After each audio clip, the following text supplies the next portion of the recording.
혹시 제가 카톡에 올렸었는데 혹시 프린트물 출력해 오셨나요? 지도 한번 그려보라고 했던 거.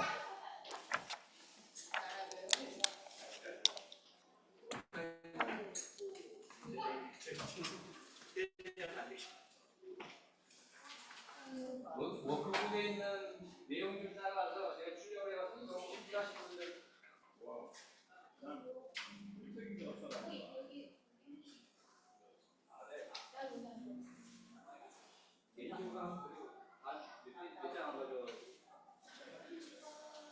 우선 대표로 가서 보시면서 하시면 될 것 같아요.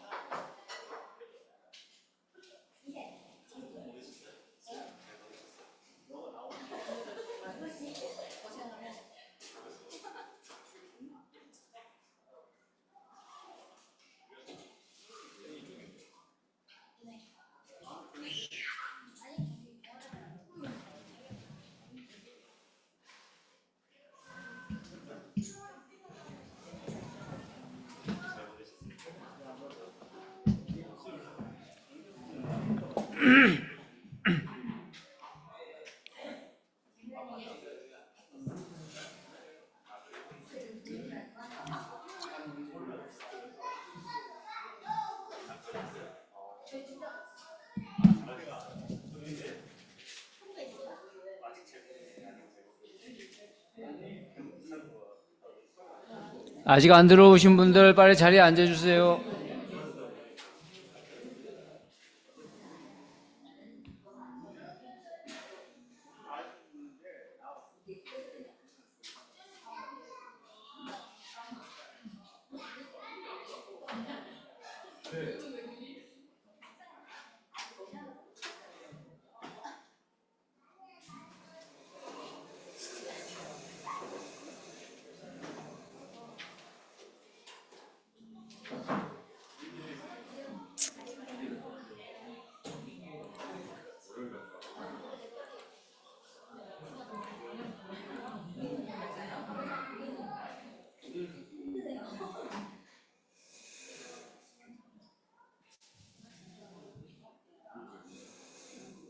반석팀 다 어디 갔나요?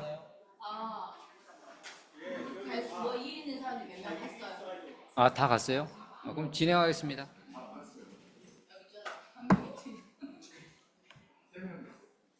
아, 다 갔구나.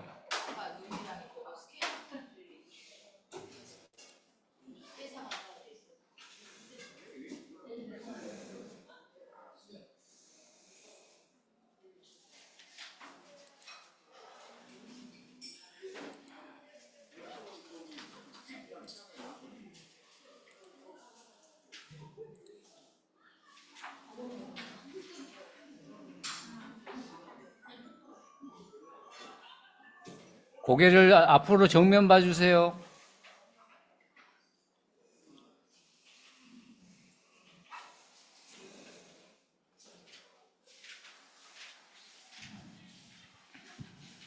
자, 진행하겠습니다.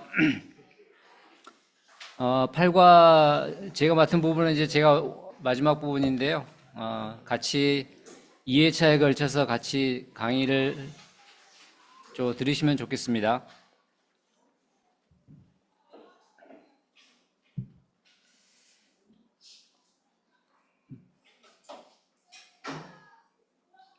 오늘 8과 강의는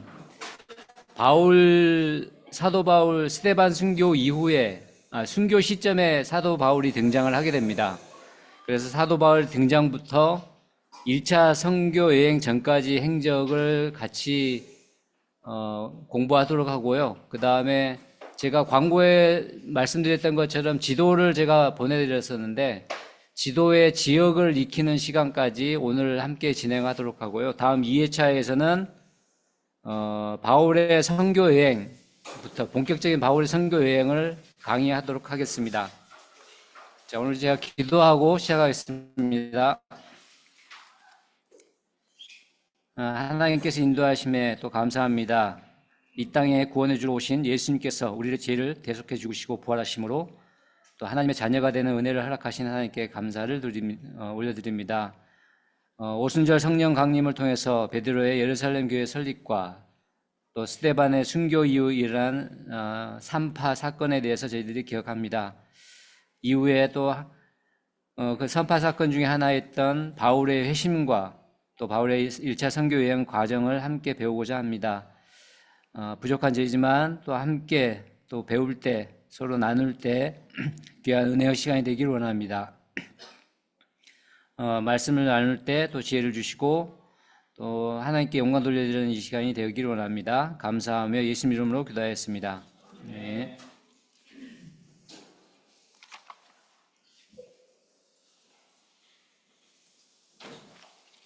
자, 오늘 8과 내용인데요.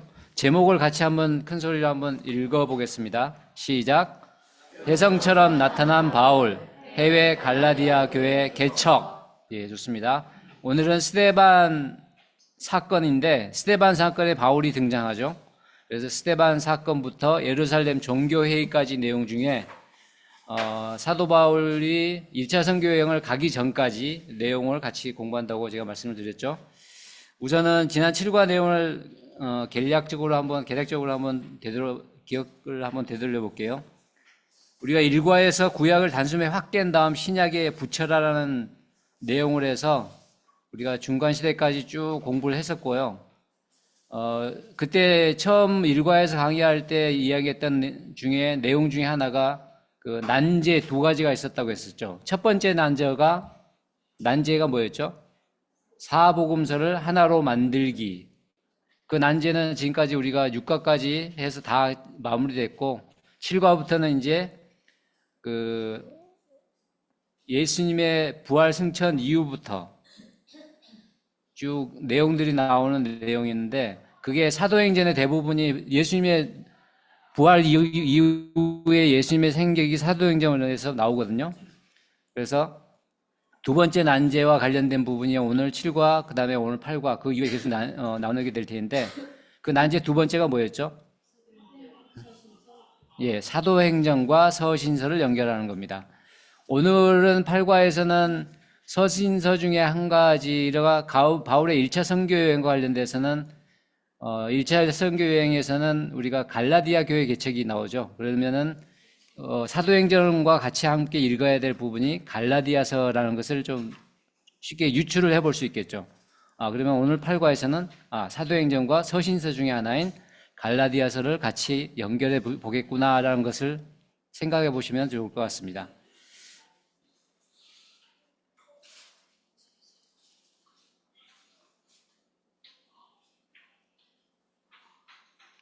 자, 그리고 7과에서는 다시 한번 쭉 이야기했던 내용 중에 예수님의 부활 이후 갈릴리 사나이들 예루살렘 교회 개척에서 나눴던 내용들은 바로 예수님의 부활부터 사도행전으로 이어지면서 예수님께서 갈릴리 사나이들에게 예루살렘 마가다락방에서 성령 강림 이후에 또 예루살렘 교회가 설립되는 일들이 있었고요. 또 예수님의 제자들을 통해서 유대 지역에서 활발하게 복음이 전해지게 됩니다. 그리고 유대 지역에서만 계속해서 복음이 전해지고 있었기 때문에 하나님께서 또 이런 일들을 계획하셨는지는 모르겠지만 스데반의 순교 사건이 있게 되죠. 그 계기를 통해서 예루살렘뿐만 아니라 이제 바로 옆에 있던 윗지방에 있었던 사마리아에게 복음이 전해지고 사마리아의 교회가 세워지는 과정까지가 우리가 지난 7과에서 배웠던 내용들입니다. 좀 더 내용을 들어가 보게 되면 또 기억나는 것은 예루살렘 교회가 부흥되면서 7집사를 세우게 되는 내용이 나오죠. 그 중에 7집사 중에 한 사람이었던 스데반의 순교 이후에 동시다발적으로 복음이 전해지는 내용들, 이런 내용들은 지난 7과에서 내용들이 있었는데요.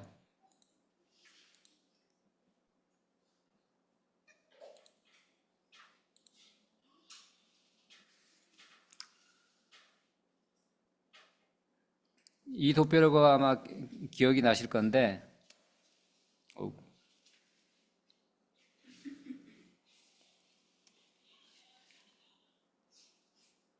스데반 순교 후에 있었던 일들, 이 파란색과 관련된 부분은 혹시 기억나시나요? 가사로 이동하고 아소도, 이스라엘, 유대에 있던 사람들이 이용했던 일들, 그 다음에 사마리아 순교 있었던 일들, 요빠에서 있었던 일들, 이건 베드로와 관련된 부분이네요. 그리고 이 부분은, 까만색 부분은 기억나시는 건 바울과 관련된 부분이 있었던 거죠. 다소로 갔던 내용들. 그 다음에 두로와 시돈에 있었던 어떤 이방인 크리스찬들이 바보와 살라미를 거쳐서 수리아 안디옥에서 교회를 세우는 일들, 이런 내용들이 스데반 순교 이후에 있었던 내용들입니다.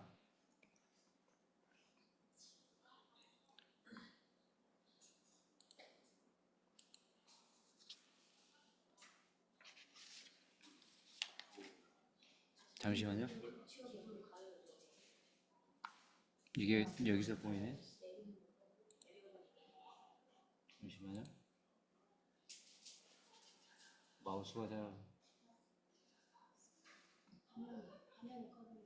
잠깐만.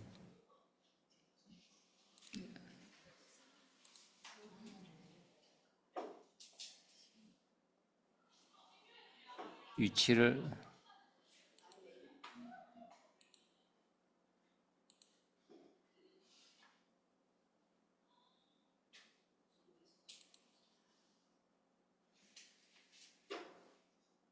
마우스가 잘 안 움직이네.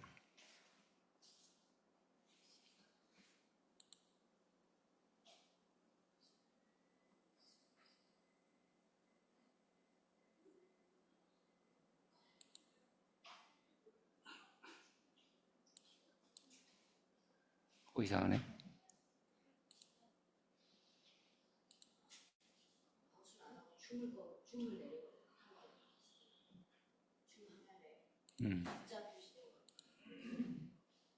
아니요, 지금 이상해. 나 줌 닫았는데.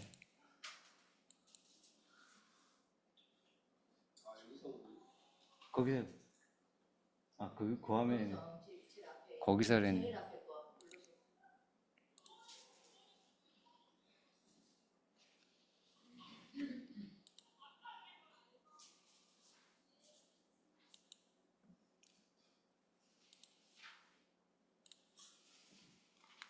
예, 시간이 좀 지났네요. 우리가 7과에서는 가장 중요하게 기억했던 내용이 아까 잠깐 이야기했던 것처럼 3파, 바로 스데반이 순교 이후에 이게 3파가 우리가 하나하나를 세 가지를 동시에 일어났다고 이야기를 하는 겁니다. 순서 하나가 일어나고 그 다음에 일어난 게 아니라 1파, 2파, 3파가 동시에 일어났던 것이 사마리아 교회 설립이 한 가지가 있었고요. 그 다음에 사울의 회개와 다메섹 전도, 그리고 수리아 안디옥 교회가 생겨나는 것까지가 스데반 순교를 일어난 세 가지 3파 사건이었다고 이야기를 하고 있습니다. 자, 이것까지 내용들을 기억하시면서 오늘은 함께 이야기할 부분은 3파 사건 중에 사울의 회개와 다메섹 전도 이 부분하고 수리아 안디옥 교회도 생기는 그 부분도 같이 다루도록 하겠습니다. 자, 그러면은 다시 한번 이제 내용들을 같이 이야기를 했는데, 8과 혜성처럼 나타난 바울, 해외 갈라디아 교회 개척, 이 내용을 같이 한번 보도록 하겠습니다. 자, 눈 감고 한번 8과 내용이 제목이 이거다라고 기억을 해보기 위해서요. 눈 감고 한번 다시 한번 8과를 이야기해 볼까요? 시작. 혜성처럼 나타난 바울 해외 갈라디아 교회 개척. 특이한 단어는 여기 보시는 것처럼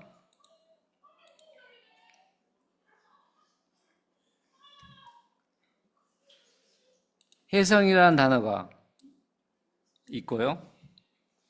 그 다음에 해외 갈라디아 교회 개척. 앞부분에 해외라는 단어가 나오거든요. 해외에 있는 갈라디아 교회 개척. 육지로 보면은 제가 지도도 보내드렸는데 갈라디아 지역이 있다가 도면상에서 이제 같이 그려볼 텐데 육로로 갈 수 있는 곳인데 왜 해외 갈라디아 교회 개척이었을까? 이제 이런 부분에 대한 궁금증도 한번 나누면서 해결을 한번 해보도록 하겠습니다. 참고로 갈라디아 지방은 수리아 안디옥 교회를 기준으로 해서 내륙으로 보면은 북서쪽입니다. 오늘날의 터키 지역이죠. 튀르키예 지역이죠. 그래서 해외라고 보는 것은 조금 의아할 부분도 있는데 이래서 해외구나, 해외라는 단어를 썼구나라는 것을 한번 살펴보면 알게 되는 시간으로 한번 보면 좋을 것 같습니다. 자, 오늘의 범위는 우리가 지난주에 7과 예수님의 부활부터 스데반 순교까지를 같이 지난 7과에서 공부를 했었죠. 자, 오늘 범위는 7과에서는 예수님의 부활 승천부터 베드로의 사역을 중심으로 예루살렘 교회가 설립된 중심 부분, 예루살렘 교회가 세워지는 내용, 그 다음에 스데반의 순교 사건과 베드로의 고넬료에 대한 세례, 그리고 성령이 임함까지 이방인에게도 성령이 임했던 내용을 배웠었고요. 오늘은 이 부분부터 스데반의 순교부터 1차 선교여행까지가 8과 내용인데 이 앞부분, 이 부분을 오늘 8과 첫 번째 부분에서 같이 공부할 예정입니다.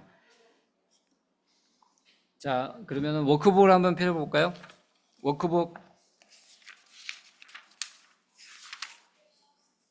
113페이지에 오늘의 포인트가 있습니다. 사도 바울의 활동이 시작되는 지점이다. 어떻게 사도가 되었는지부터 시작해서 제1차 선교 대상지 갈라디아 지방 활동과 그 이후 예루살렘 총회를 다루게 됩니다. 자, 오늘의 포인트 큰 1번 한번 읽어볼까요? 시작. 바울 등장부터 1차 선교여행 전까지 행적. 자, 오늘은 첫 번째로 이 1번을 다루도록 하고요. 그 다음 주 2회차에서는 바울의 2차 선교여행, 그 다음에 3번 예루살렘 총회까지 같이 다루도록 하겠습니다.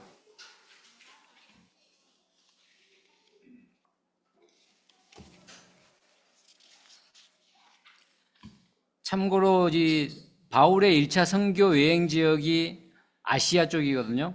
바울이 가게 되는 곳. 참고로 이 아시아는 우리가 말하는 현재 우리 동아시아, 남부아시아의 이거 아시아 개념이 아니라는 것은 아마 잘 알고 계실 겁니다. 바로 우리가 말하는 튀르키예 지역, 그리고 1차 선교 여행을 갈 때 바울이 배를 타고 가게 되는 내용이 나오죠. 그레데로 거쳐서 가게 되는, 그래서 해외라는 단어가 거기서 나온다는 것을 우선 잠깐 생각하시면서 같이 내용들을 같이 공부해 보도록 하겠습니다. 자, 스카치 테이프 내용이 있습니다. 제가 한번 읽어볼게요. 우리는 누가가 기록한 사도행전을 공부하고 있습니다. 누가는 사도 바울의 주치의였습니다. 누가가 사도행전을 쓸 때 관점이 있었습니다. 유대인을 대상으로 예수 사건이 전해지는 경로와 그 이후 이방인에게 예수 사건이 전해지는 경로, 이 두 경로를 축으로 보는 것입니다. 지난주 예루살렘 교회 이야기는 예수 사건이 발생한 지점인 예루살렘과 그 접경, 사마리아의 복음이 전파된 과정의 사건들이었습니다. 오늘부터는 어디이겠습니까? 이방인에게도 복음이 전파되기 시작하는 이야기랍니다. 사실 사도 바울의 동역자였던 누가는 베드로보다는 바울과 가까운 사람입니다. 그가 사도행전을 기록했으니 사실 무게중심이 바울에게 기울 수밖에 없겠죠. 그럼에도 불구하고 그는 객관적인 입장에서 예수 사건부터 바울의 선교 여행에 이르기까지 바울과 함께 경험한 것들을 정리하고 싶었던 것입니다. 베드로와 요한 등 예수님의 직계 제자들의 활동이야말로 예수 사건의 정통성을 잇고 있다는 사실을 알았기 때문에 예루살렘 중심의 초대교회 활동을 반드시 기록할 수밖에 없었던 것이죠. 자, 드디어 누가는 그토록 기다리고 기다렸던 사도 바울의 행적을 기록하기 시작합니다.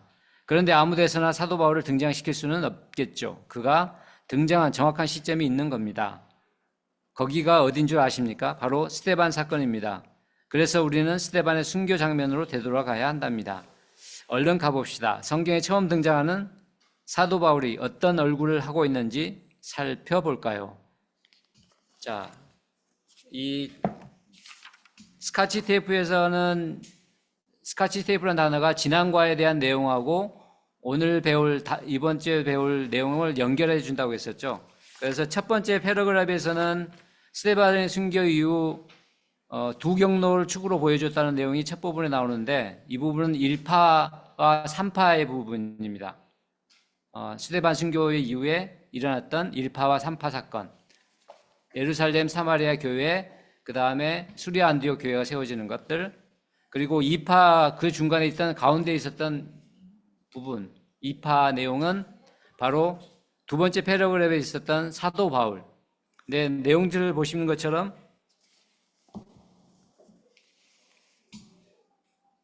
누가복음의 저자였던 의사 누가는 사도행전을 기록할 때 내용들처럼 바울 중심으로 기록은 했는데 그 앞부분에 사도 바울의 어떤 정체성을 분명하게 해주기 위해서 예수님에 대해서부터 부활하신 예수님부터 승천하신 내용까지 그리고 예수님의 직계 제자들을 같이 언급을 하고 있다는 내용들이 같이 있었다는 겁니다.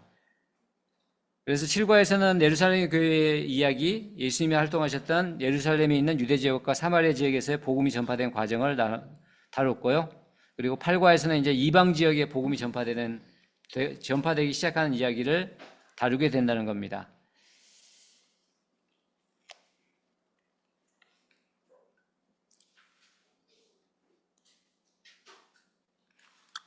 자, 본격적으로 이제 내용을 들어가 보도록 하겠습니다. 큰 1번입니다. 워크북 114페이지 큰 1번. 바울 등장부터 1차 선교행 전까지 행적. 자, 바울이 어떻게 등장했을까요? 바울이 등장하는 시점은 스데반이 순교당했을 때입니다.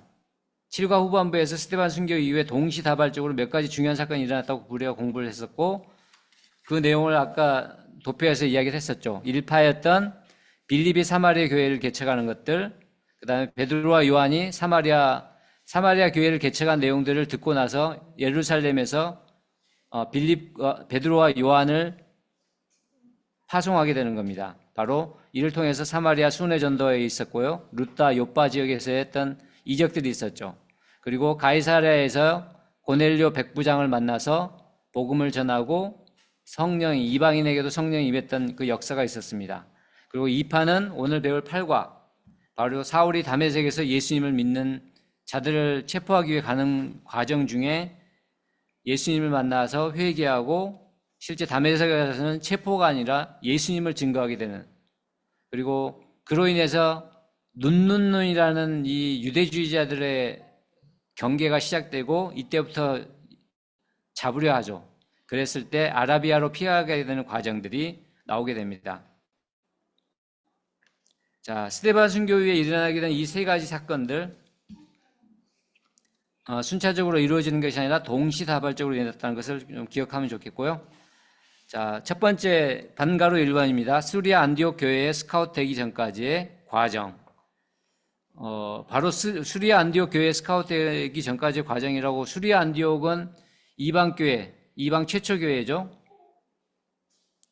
이곳에서 스카우트했다는 내용이 나오게 되는데 이 부분은 우리가 사도행전을 찾아가면서 찾아보도록 하겠습니다. 양가로 1번 스데반의 순교 현장에 처음 등장하는 사울이 있습니다.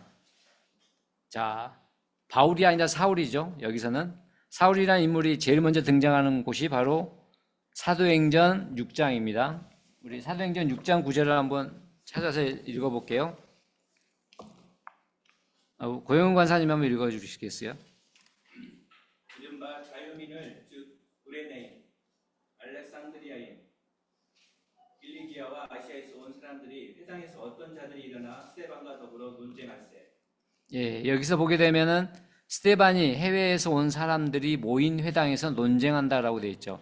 바로 이 회당이 리버니노 회당이라고 자유민 회당이라고 우리말로는 번역을 하고도 한다고 합니다. 자, 이 회당에 모였던 성도들이 어디서 왔냐를 보게 되면 구레네 지역, 그리고 알렉산드리아는 아래쪽 아프리아고 구레네는 섬이죠. 그리고 길리기아가 있습니다. 우리가 지역을 공부하게 될 텐데 길리기아 지역은 이 수리아 안디옥에서 북서쪽으로 한 200~300 한 몇십 킬로만 가면은 있는 곳입니다. 그 길리기아는 도시가 아니고요. 지역입니다. 참고로. 그리고 아시아, 아까 말씀드렸던 이 아시아는 우리가 요한계시록에서 보면 아시아 7교회가 나오죠. 바로 에베소와 관련된 부분이 이 아시아입니다. 바로 길리기아에서부터 더 서쪽으로 쭉 가게 되면 아시아 지역이 나옵니다. 이 부분도 지도를 통해서 같이 익혀볼 텐데 보면은 아프리카 지역, 그 다음에 먼 아시아, 그 다음에 길리기아 지역에서 모였던 사람들이 회당, 리버디노 회당이라는 것입니다. 자, 잠깐 지도를 잠깐 한번 참고하시면 좋을 것 같아서요. 예루살렘을 기준으로 해서 길리기아는 어떤 도시가 아니라고 분명히 이야기했었죠. 보면은 이 다메섹 가는 과정 중에 있었던 내용들, 그리고 이 부분에서 잠깐 제가 표시를 해드리면 이쪽이 길리기아 지역입니다. 참고로. 그리고 이 부분 지역이 수리아 안디옥. 그렇게 멀지는 않는 지역이죠. 이 지역들을 있다는 것을 지역을 기억하시면서 성경을 읽으면 많은 도움이 된다고 이야기를 드렸는데요. 참고로 이 길리기아 지방 이곳에 다소라는 지역이 있습니다. 여기 사도행전에 나오는 길리기아 지방 사람 중에 다소에 있었던 사울이죠. 사울이 아까 보면은 리버디노 회당의 일원이었을 것이라고 추정을 해볼 수 있는 것들이 있는데 그 내용은 바로 그 다음 사도행전 7장에 나오게 됩니다. 7장 58절. 사도행전 7장 58절이 있는데요. 여기 보면 실질적으로 나오죠. 성 밖으로 내치고 돌로 칠세 증인들이 옷을 벗어 사울이라 하는 청년의 발 앞에 두니라. 누가가 사도행전 7장에서 처음으로 이 사울이라는 인물을 언급하게 됩니다.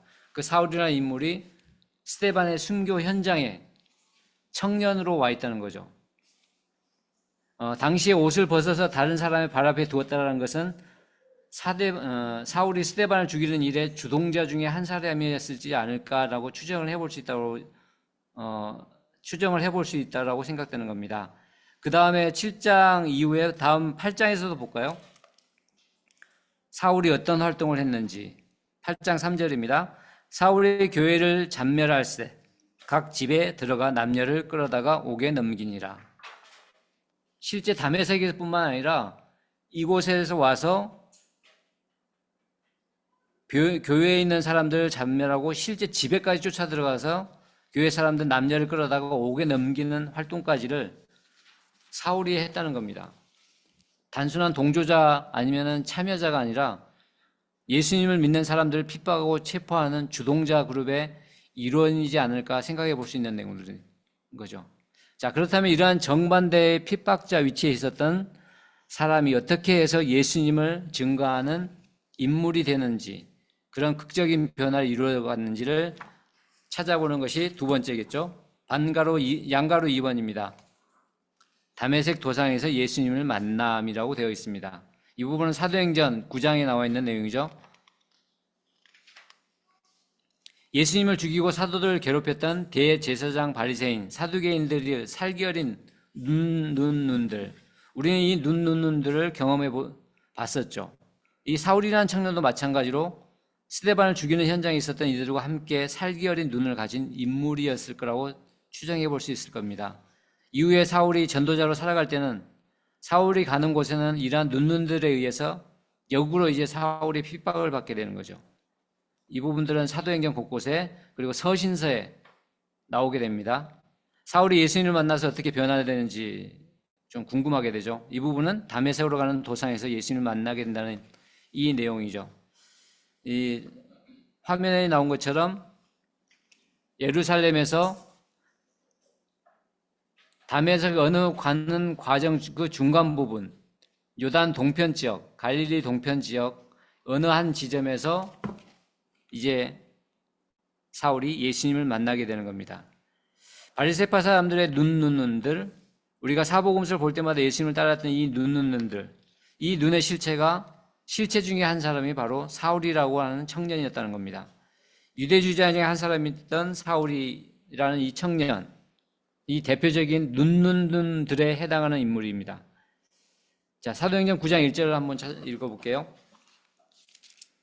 사울이 주의 제자들에 대하여 여전히 위협과 살기가 등등하여 대제사장에게 가서 살기가 등등했던 아주 뭐랄까요, 결의에 찬 살기 등등한 사람이었던 사울, 다메섹 여러 회당에 가져갈 공문을 청합니다. 2절에 만일 그 도를 따른 사람을 만나면 다메섹에서도 남녀를 막론하고 결박해서 예루살렘으로 잡아오겠다라고 이야기를 하는 겁니다. 그들의 입장에서는 공적인 일을 한다라고 생각한 거죠. 대제사장에게 공문을 받아가지고. 자, 3절 사울이 길을 가다가 다메섹에 가까이 이르더니 하늘에서 호련히 빛이 내려 그 빛으로 인해 눈이 멀게 됩니다. 4절 중간 부분에 보게 되면 예수님이 직접 말씀하십니다. 사울아, 사울아, 내가 어찌하여 나를 박해하느냐. 이때 우리가 많이 예수 그는 누구인가라는 질문들이 가장 큰 질문이었다고 했었죠. 관점, 예수 그는 누구인가. 사울도 그 눈이 멀어지면서 들었던 그 목소리에 주여 누구시니까라고 이야기를 하자 예수님은 말씀하십니다. 내가 박해하는 예수라. 드디어 사울이 예수님을 만나게 됩니다. 그러면서 자신이 어떻게 해야 될지를 6절에서부터 나옵니다. 너는 일어나 시내로 들어가라. 내가 행할 것을 너에게 알릴 자가 있을 것이다. 그래서 사람들에게 이끌려서 다메섹에 가게 됩니다. 9절에 보면 사흘 동안 보지 못하고 먹지도 마시지도 아니하고 그는 10절에 그때 다메섹에 아나니아라는 제자가 있더니 주께서 환상 중에 불러 이르시되 아나니아야 하시거늘 대답하여 주여 내가 여기 있나이다 하니.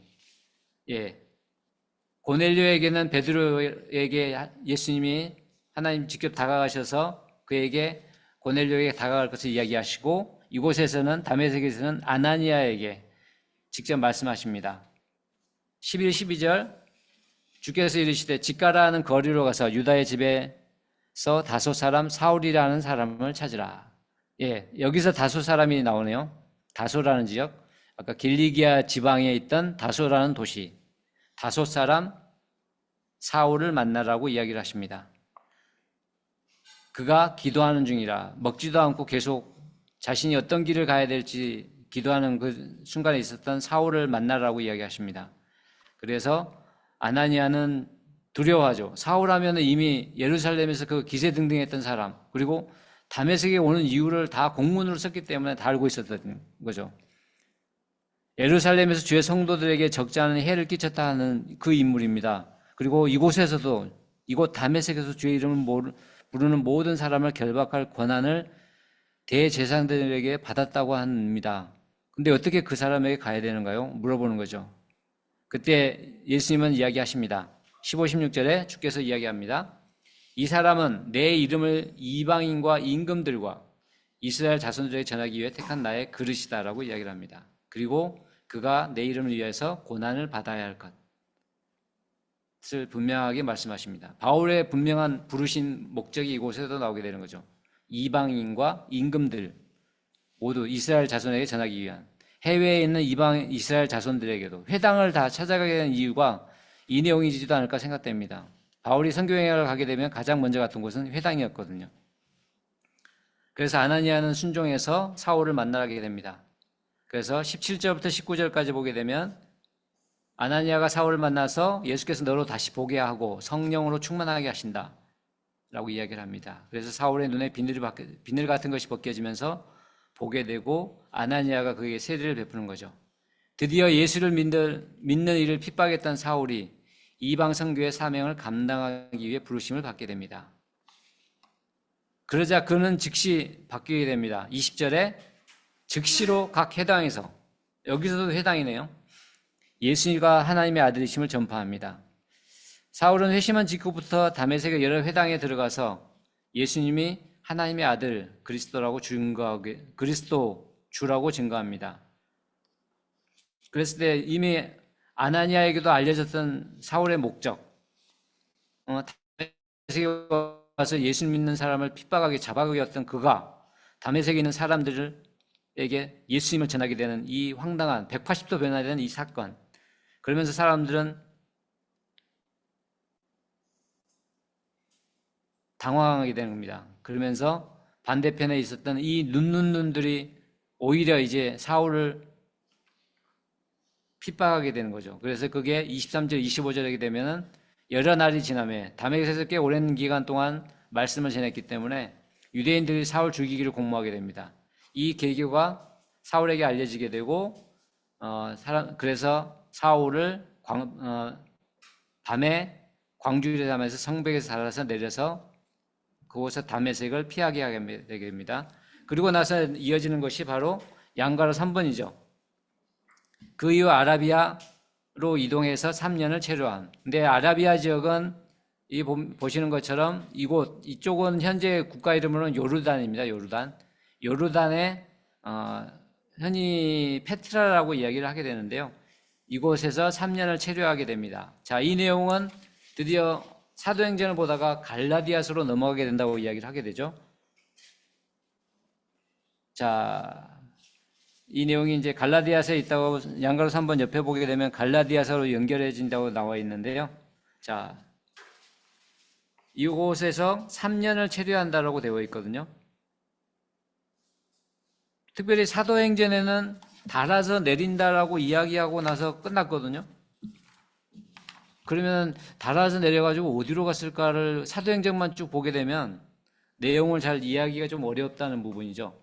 실질적으로 보게 되면은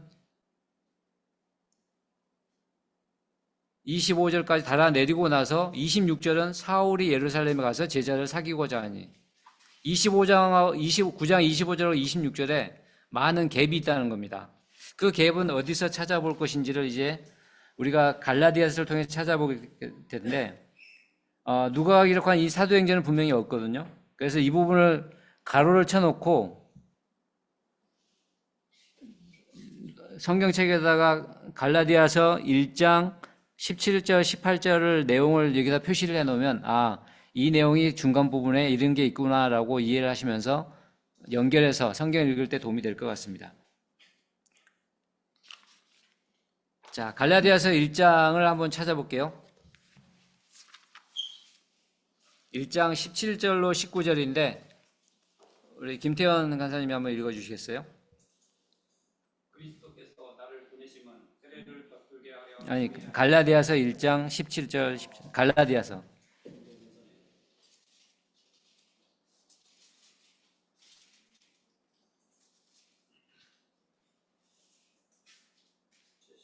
또 나보다 먼저 사도된 자들을 만나려고 예루살렘으로 가지 아니하고 아라비아로 갔다가 다시 다메섹으로 돌아가노라. 후 3년 만에 내가 게바를 방문하려고 예루살렘에 올라가서 그와 함께 15일을 머무는 동안 주의 형제 야고보 외에 다른 사도들을 보지 못하였노라. 예, 사도행전에는 나와 있지 않는 9장 25절과 26절 사이에 그 기간은 3년이라는 기간이 있구나라고 생각하시면 되고요. 다메섹에서 아라비아로 갔다가 아라비아에서 3년을 지내고 다시 다메섹으로 갔다가 다메섹 일정 기간은 안 나오죠. 예루살렘으로 오게 된다는 겁니다. 예루살렘에서도 오래 있지 않죠. 15일밖에 있지 않게 됩니다. 이런 기간들이 실질적으로 갈라디아서를 기록한 사도 바울이 이 내용을 언급을 하고 있다는 겁니다. 자, 이래서 우리가 사도행전과 서신서를 연결하는 이 첫 번째 첫 단추가 이렇게 해서 연결이 되는구나를 기억하시면 좋겠습니다. 자, 그러면은 이 3년이란 기간은 이곳에서 3년을 뭐 어떤 내용을 이야기했던 내용은 없기 때문에 우리가 좀 알 수는 없지만 참고로 이제 이 지역이 어느 지역인가를 잠깐 한번 보면은 성지순례를 가게 되면 뭐 나오는 요르단 가는 길, 요르단은 하면 가장 큰 지역은 페트라라고 합니다. 페트라의 어떤 동굴들 그리고 이런 거주지들이 아마 크리스찬과 관련된 부분이라고 이야기를 하고 있다고 하네요. 그리고 페트라에 있는 알카지네 선릉전, 여기 보면 이런 사진들은 우리가 어렸을 때 인디아나 존스에 나왔던 이런 지역입니다.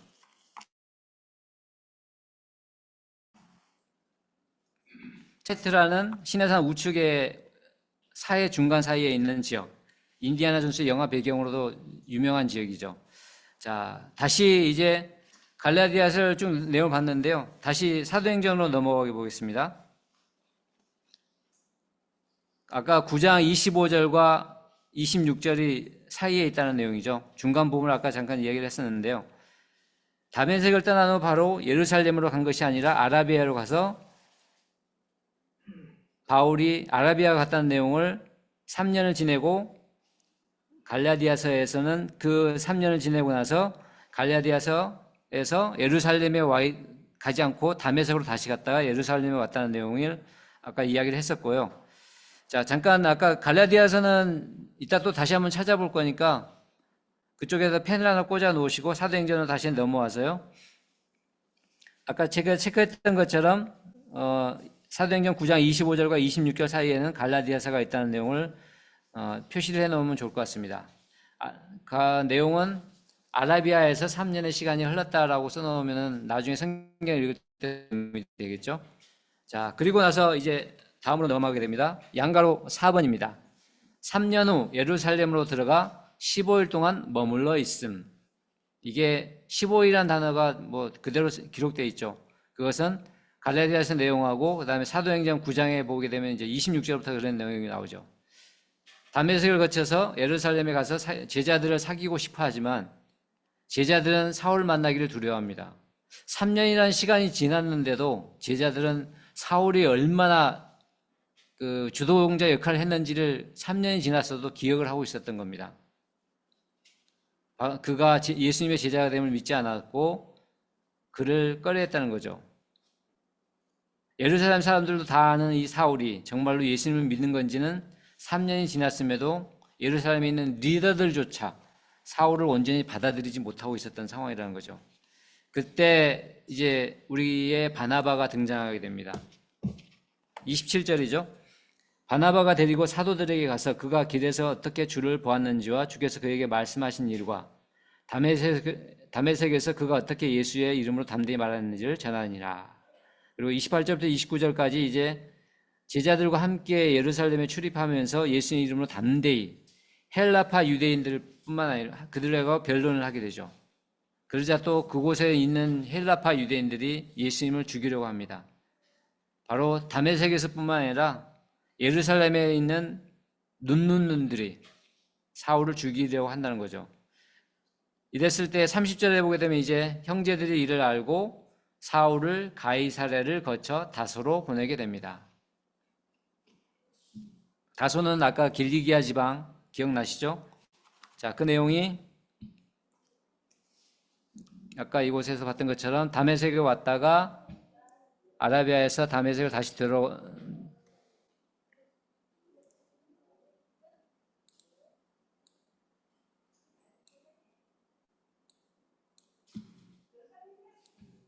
자, 예루살렘에서 15일간 유하고 죽이려 하자 다시 간 곳은 가이사랴를 거쳐서 배를 타고 육로로 갔을지나 배를 갔는지는 모르겠죠. 근데 다소로 갔다라고 이야기를 하고 있습니다. 자, 그 다음에 양가로 5번으로 넘어가겠습니다. 그 후에 다소에서 약 10년 동안 머물러 있음. 양가로 4번에서 15일, 3년 후에 15일 동안, 그 다음에 양가로 5번에서는 10년 동안 머물러 있다라는 내용이 나오는데 자, 이 부분도 다소에서 10년 동안 자기의 고향이기 때문에 자기의 집이겠죠. 부모님이 계시는 집. 이 10년이라는 동안도 어디서 나와서 10년이라는 단어를 썼을까? 이제 이런 부분도 다시 한번 더 찾아볼게요. 옆에 보게 되면은 갈라디아서 말씀이 있고 사도행전 말씀이 있죠. 약 10년을 다소에 머물렀다고 되어 있는데 이 부분을 소위 다소에서의 10년이라고 이야기를 합니다. 어떤 근거로 이 기간을 산정하는지 성경을 통해서 확인해 보겠습니다. 아까 갈라디아서 1장에 펜을 꽂아놨었는데요. 다시 1장을 펼쳐볼까요? 1장 21절을 보게 되면 나옵니다. 그 후에 내가 수리아와 길리기아 지방에 이르렀으나, 길리기아가 아까 지방이라고 되어 있죠. 길리기아 도시가 아니라 길리기아 지방. 그 길리기아 지방은 이 빨간색 부분에 있는 것처럼 전체 지역입니다. 우리가 전라남도라든지 경기도와 같은 그 지방에 있는 다소에. 근데 여기서는 다소라는 단어는 안 나와 있는데 아까 말씀에서는 다소가 있었죠. 사도행전에.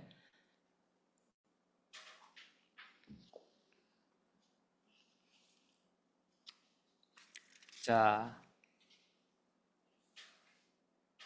2장 1절로 넘어가겠습니다. 그곳에서 2장 1절 보면 여기서 14라는 단어가 나오네요. 14년 후에 내가 바나바와 함께 디도를 데리고 다시 예루살렘으로 올라갔으니, 라고 이 갈라디아서는 바울이 썼기 때문에 바울이 직접 자기 기간을 아는 거죠. 그래서 이렇게 이야기를 하고 바울이 말하고 있는데, 이 바울이 기록한 갈라디아서는 언제 썼는지를, 어떤 시점인지를 또 이해하는 데 아마 도움이 될 것 같습니다. 갈라디아서는 1차 선교 여행이 아니라 2차 선교 여행 중에 기록한 바울 서신서거든요. 아직 1차 선교 여행이 시작되지 않은 시점이었지만 갈라디아에서 바울이 직접 자신의 일을 기록하면서 갈라디아서 2장 1절에 14년 후 내가 바나바와 함께 디도를 데리고 예루살렘을 올라갔다라는 내용이 나오는데, 바로 1차 선교 여행을 다녀온 후에 예루살렘 총회에 갔을 때를 해상하면서 쓴 것이라고 이야기를 합니다. 그 구체적인 내용은 좀 더 자세히 설명할 건데, 갈라디아서는 2차 선교 여행 때예요. 이 기록한 내용은 2장 1절로 기록한 내용은 2차 선교 여행 때, 그리고 2장 1절에 나오는 다소에서 14년간 있다가 다소에서의 14년은 아닙니다. 갈라디아에서 14년이라는 숫자가 나오는데, 내가 바나바와 함께 디도를 데리고 예루살렘에 갔다는 내용도 예루살렘 총회와 연결된다는 것을 좀 기억하시면 좋겠습니다. 이게 막 시기가 왔다 갔다 하죠. 왜냐하면 서신이라는 게 과거에 있었던 내용들을 기억하면서 서신을 쓰기 때문에 이 부분들을 좀, 이런 단어들이, 바나바와 함께 디도를 데리고 갔다면, 이건 예루살렘 총회와 관련된 것이구나 라고 기억을 하시면 좋을 것 같습니다. 다시 한번 정리해 보면은 2차 선교 여행 중에 쓴 이 갈라디아서, 또 갈라디아서는 고린도에서 썼다고 이야기를 하거든요. 그래서 고린도에서 이 갈라디아 서신서를 쓰면서 예루살렘 총회에 갔을 때 이러한 일이 있었지라고 회상하면서 기록했다는 거죠. 그리고 14년이라는 단어가 있는데, 그때 내가 바나바와 함께 디도를 데리고 예루살렘을 올라갔다고 이야기하는 그 14가 어떻게 나오는지 그걸 간략히 한번 설명해 한번 드릴게요. 수리아 안디옥 교회에서 바나바와 사울이 1년 동안 동역을 했다라고 이야기를 합니다. 이 부분은 아까 사도행전 9장 25절에 있었던 내용이거든요. 1년 동안 바나바와 함께 사역했다는 내용이 나오거든요. 그리고 1차 선교 여행을 AD 48년부터 50년까지 약 2년간 진행을 했던 기록은 이렇게 나와 있습니다. 우리가 도표를 보면 이렇게 나오는데, 이 48년에서부터 50년 사이가 1차 선교여행 기간이라고 이야기를 하고 있거든요. 그래서 대략적으로 48, 50이면 딱 50 빼기 48에서 2년이 아니라 2년에서 한 3년 사이 기간. 이 선교여행 기간 끝나고 나서 이때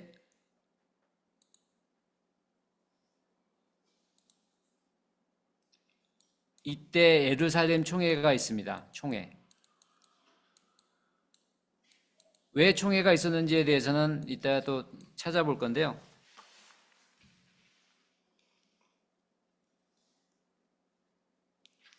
(50년경에) 1차 선교여행 끝나고 나서 예루살렘 총회가 있었거든요. 그래서 갈라디아서 2장 1절에 나오는 이 14라는 단어는 수리아 안디옥에서 아까 1년, 사도행전 9장 25절에 나와 있는 수리아 안디옥에서 1년, 그 다음에 1차 선교여행에 2년에서 3년 정도를 빼면 대략적으로 한 3, 4년 정도를 빼는 거죠. 그러면 14년이라는 단어 중에 14년에서 4를 빼게 되면 10년이라는 기간이 길리기아 다소에 있었던 기간이라고 추정을 해볼 수 있습니다. 그러면 이 부분이죠. 47년부터 이 정도면 대략 38년 전후부터 한 10년 동안 다소에서 혼자 그거 있으면서 아마 말씀을 공부하고 하지 않았을까. 근데 다소에서 10년 동안이란 이제 이렇게 해서 10년이라는 단어를 이야기를 하는데 3년 동안 이제 자신을 계속 예수님의 제자로 사도로서 자신을 준비하는 과정이 있었을 것으로 추정해 볼 수 있다는 거죠. 자, 이 부분은 세부적으로 이때 뭘 했다는 내용까지는 성경에 없기 때문에 그걸 정확하게는 말씀을 할 수는 없고요. 찾아볼 수 없고 이런 기간적인 차이가 있다는 것들을 기억하는 차원에서 좀 시간을 길게 좀 설명을 이곳에서 어성경에서는 설명을 하고 있습니다. 자, 양고로 6번입니다. 그동안 사마리아 교회가 만들어지고 수리아와 안디옥 교회가 설립되었고 활동하고 있는 중. 수리아 안디옥 교회가 설립되었고 활동하고 있는 중이라고 약간 동시에 일어난 일들을 이야기를 하고 있습니다. 사도행전 9장 31절부터 쭉 그런 내용들이 나온다고 이야기를 하죠. 사울이 예수님을 만나고 나서 다메섹으로 갔다가 예루살렘 온 후에 예루살렘 교회 리더였던 야고보를 만나고 나서 가이사랴를 지나 다소에서 10년간의 시간이 있었고요. 그리고 그 10년 기간 동안 이제 예루살렘 유대 지역에서는 어떤 일이 있었는지가 6번에 나온다는 겁니다. 자, 9장 31절 부분도 볼까요? 그리하여 온 유대와 갈라디아 사마리아 교회가 평안하여 든든히 서가고 주를 경외함과 성령의 이루로 진행하며 수가 더 많아지니 어떤 예루살렘 교회에서 많은 사역이 번창하게 된다는 내용들이란 거죠. 그리고 나서 다시 사도행전 9장에서 나왔던 내용인데 8장에서도 그 교회가 세워졌다는 내용들이 같이 나왔었잖아요. 그래서 사마리아 교회가 만들어지고 이방인 최초 교회의 수리아 안디옥 교회가 설립되었던 내용들이 이제 나오는 겁니다. 스데반 순교 이후에 얘기한 역사들이 아까 3파, 3가지 사건들이 동시에 이뤄지고 있다는 것들을 기억하시면 좋겠습니다. 지금까지 공부했던 내용들을 간략하게 정리해 보면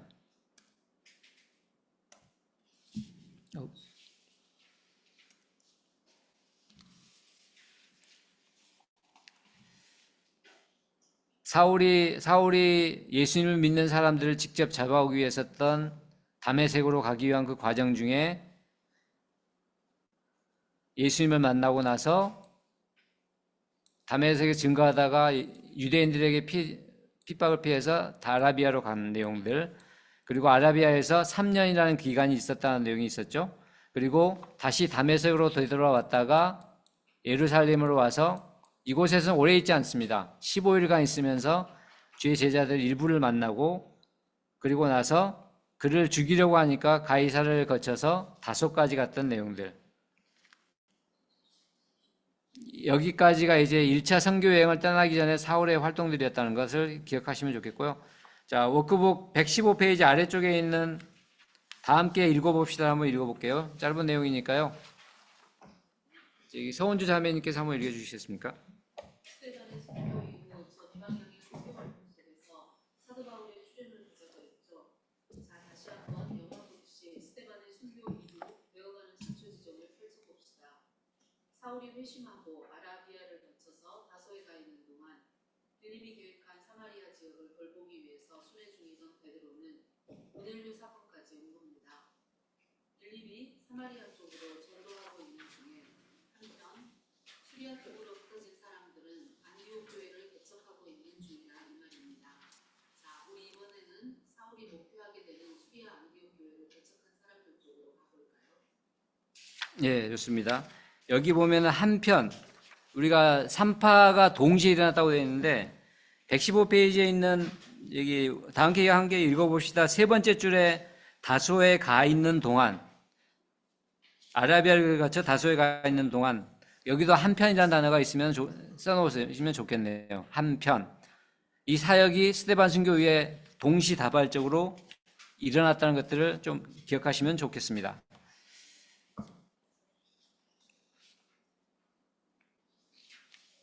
자, 그리고 이제 단가로 2번입니다. 수리아 안디옥 교회에서의 바울의 활동.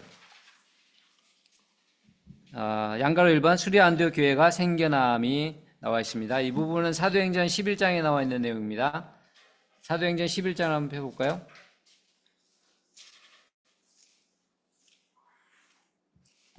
(11장 19절에) 보게 되면 그때 스데반의 일로 일어난 환난으로 말미암아 흩어진 자들이 베니게와 구브로와 안디옥까지 이르러 유대인에게만 말씀을 전하는데 20절 그 중에 구브로와 구레네 및 몇 사람이 안디옥에 이르러 헬라인에게도 말하여 주 예수를 전파하니 우리가 세 번째 3파였던 내용입니다.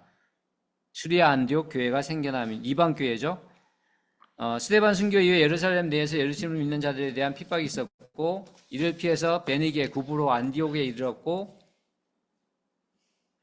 이 사람들이 수리아에 있는 안디옥 교회, 아까 수리아 지역이라고 했죠. 이 지역이죠. 수리아 안디옥 교회를 개척을 하게 된다는 내용입니다. 특별히 수리아 안디옥이라는 이 수리아 안디옥을 특별히 언급을 많이 하게 되는 이유 중에 하나는 수리아 안디옥 교회가 바울의 선교 여행의 심장 같은 곳입니다. 바로 베이스 캠프였기 때문에 수리아 안디옥 교회를 많이 언급을 하거든요. 여기서는 바로 바울의 1차 선교 여행은 사울이 바나바와 함께 가는 거죠. 이때 선교 여행자로 사울과 바나바를 이곳 수리아 안디옥 교회에서 파송을 합니다. 그들을 선택을 하는 거죠. 수리아 안디옥 교회가 해외 선교사 파송의 첫 사례가 되는 측면에서 이 교회가 어떻게 생겨나는지를 같이 한번 살펴보자는 겁니다. 특히 예루살렘 교회 활동과 이방 교회가 세워져가는 과정을 맞물려 있음을 기억하는 거고요. 바로 인생을 살아가다 보면은 꼬리에 꼬리를 물고 이어지는 우연의 연속이 아니라 여기가 어느 정도 필연이라는 거죠. 같은 맥락으로 살펴보면 수데반의 순교 이후에 계속해서 꼬리에 꼬리를 무는 사건들이 퍼즐처럼 다 연결되어 있다는 겁니다. 사도행전 11장 19절 20절에 있던 수리아 안디옥 교회 설립 멤버들이 또 어떤 사람인지를 한번 볼게요. 20절에 나온 것처럼 베니게 구브로에 흩어진 사람들 중 몇이 안디옥에 이르렀다고 되어 있는 겁니다. 바로 안디옥에 있는 헬라인에게도 그의 말씀을 전파했다고 하는 겁니다. 유대인들에게만 전하는 게 아니라 헬라인들에게도 복음을 전개했다는 거죠.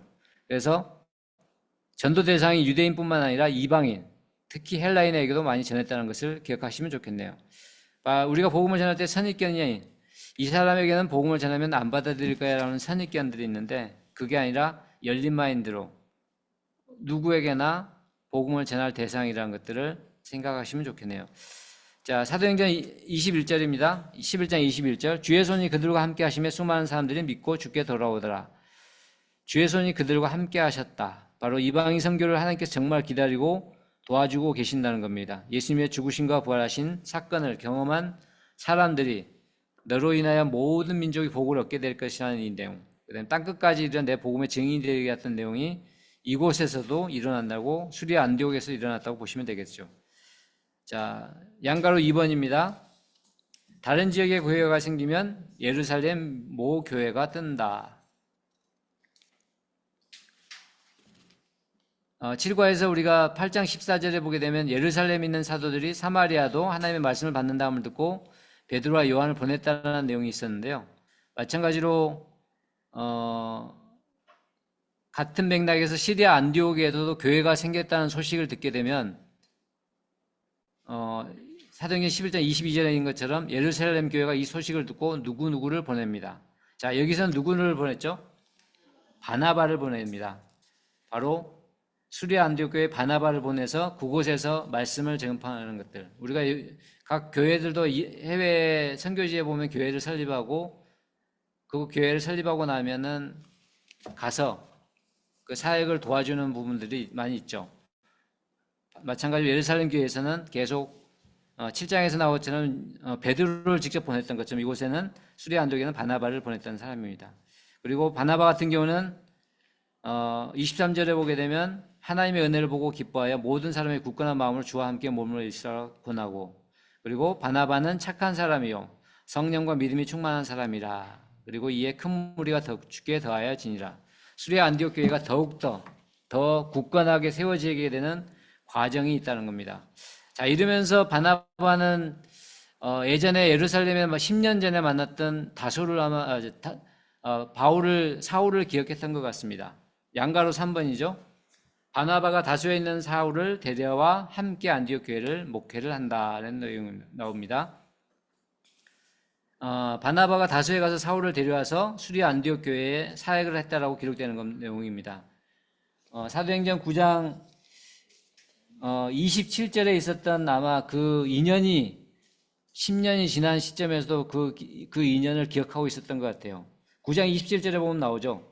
사도들이 사울을 두려워했을 때 바나바가 사울을 데려가서 이 사람이 어떻게 다메섹으로 가다가 예수님을 만났는지, 그리고 다메섹에서 180도 변해가지고 복음을 전개했던 사람이다 라는 것들이 그래서 아마 24절에 성정을 누가가 아마 기록했던 것 같기도 하고요. 사울과 같은 사람을 픽업하게 된 중심 인물이 바울이라는 거죠. 바나바라는 거죠. 그래서 다소에서 10년간 있는 사울을 데려와서 안디옥에 데리고 와서 1년간, 교회에서 1년간 모여 큰 무리를 가르쳤다고 되어 있습니다.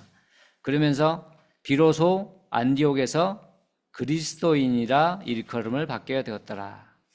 사울이 고향 다소에 있던 사울을 바나바가 스카우트해가지고 1년간 수리아 안디옥에서 같이 목회를 하면서 안디옥에서 드디어 예루살렘에서 그리스도인이라는 이름이 붙여진 게 아니라 안디옥에서 그리스도인이라는 이름이 일컬어졌다는 겁니다. 아시다시피 그리스도인 하면은 형식적인 명칭으로서 불리는 성도가 아니라 예수님의 말씀대로 살아가는 사람들. 그리스어로는 크리스티아노스에서 유래되었다고 합니다. 그리스도를 따르는 사람. 잠깐 이 의미에서 그리스도인 하면은 요즘에는 많이 퇴색된 부분이 있지만 종교적인 의미에서 성경적인 의미에서도 많은 의미가 있다는 것을 많이 기억하시죠. 크리스찬으로서 기독교 신자로서뿐만 아니라 예수님의 그리스도의 가르침을, 예수 그리스도의 가르침을 삶에서 실천한 사람이다. 실제 삶에서 실천한다는 거죠. 입으로만 실천한 게 아니라 삶에 실천한 사람이라는 거. 그리고 사랑과 희생과 겸손, 용서, 정직, 그리고 예수님의 가르침을 따르는 삶을 살아야 한다고 이야기를 하고 있는 겁니다. 선한 영향력을 끼치는 일들. 그게 중요한데 문자적으로 그냥 단순하게 교회에 다니는 사람이 그리스도인이라는 것은 결코 아니라는 것을 기억했으면 좋겠습니다. 그리고 나서 다시 한번 예루살렘과 연결되는 내용이 나옵니다. 사도행전 11장 27절부터 나오는 내용인데요. 이때 아가보라는 한 사람이 성령으로 말하여 천하에 큰 흉년이 들 거라고 예언을 하게 됩니다. 실제 흉년이 들게 되죠. 그래서 예루살렘에서는 안디옥에 온 선지자 중에 아가보가 천하에 큰 흉년이 들 거라는 것을 이야기했었고, 그랬을 때 수리아 안디옥 교회에서는 헌금을 걷어가지고 예루살렘 교회를 도와줬으면 좋겠다라고 결정을 하게 됩니다. 그래서 29절에 보게 되면 제자들이 각각 그 힘대로 유대에 사는 형제에게 부조를 보내기로 작정하였다라고 되어 있습니다. 수리아 안디옥은 이방인 교회입니다. 헬라인들도 많았죠. 이들이 예루살렘 모교회가 힘들다고 했을 때 각각 십시일반 부조를 모아서 보냅니다. 그래서 30절에 바나바와 사울을 통해서 유대 장로들에게 보내게 됩니다. 바로 헌금을 가지고 예루살렘 교회를 가게 되는 겁니다. 아직 1차 선교 여행 전에 이런 일들이 일어났다고 보시면 되겠어요. 자, 4번, 양가로 4번. 예루살렘 교회 헌금을 전달하러 간 동안 예루살렘에 일어난 일들.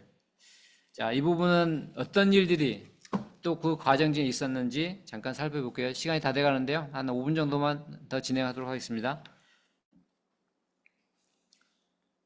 다 함께 읽어봅시다를 한번 읽어볼게요. 117페이지 116페이지에 있는 내용입니다. 제가 한번 읽어볼게요.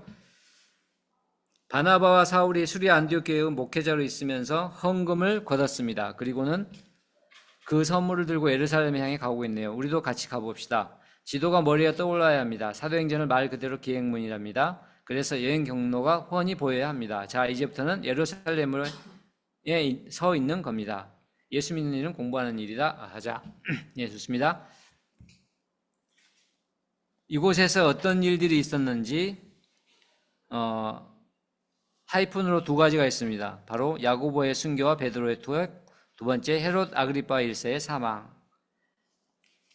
자,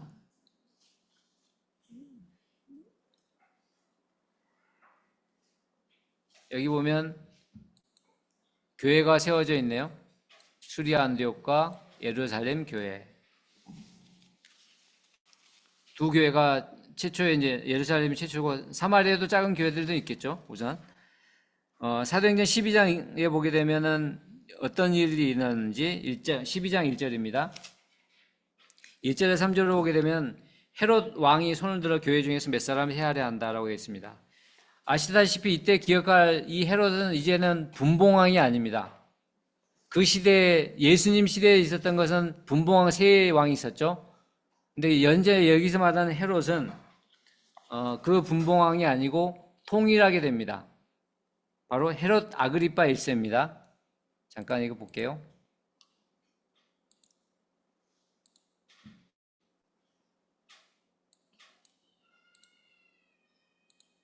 바로 이 세 명의 분봉왕이 아니라 그 세대가 다음이 지나고 나서 아그리파 1세입니다. 아리스토블루스의 아들로 아그리파 1세. 이게 여기에 나오는 헤로디아가 헤롯 안티파스 갈릴리 분봉왕과 재혼하게 됐던 내용이 나오는 거죠. 여기서 말하는 이 헤롯 아그리파 1세, 이 사람이 여기서 말하는 사도행전에 나오는 헤롯입니다.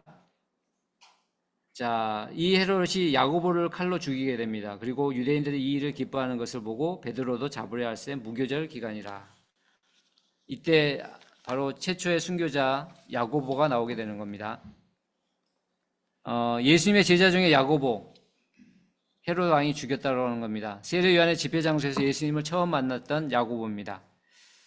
그가 최초의 순교를 당하게 되는 거죠. 그리고 나서 12장 3절에 보게 되면 유대인들이 기뻐하니까 그들을 호응하기 위해서 베드로까지도 잡아서 옥에 가두게 됩니다.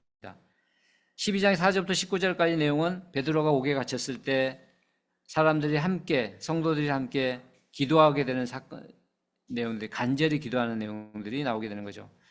바로 바울과 바나바가 수리 안디옥 교회에 헌금을 가지고 예루살렘에 왔을 때 일어났었던 일들입니다. 비극이었죠.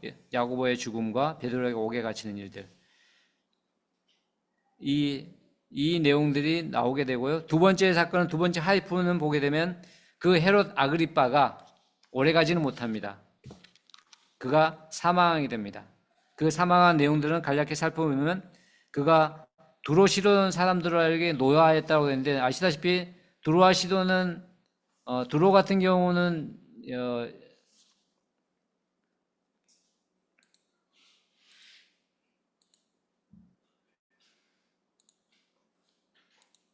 이쪽에 있는 지역이죠.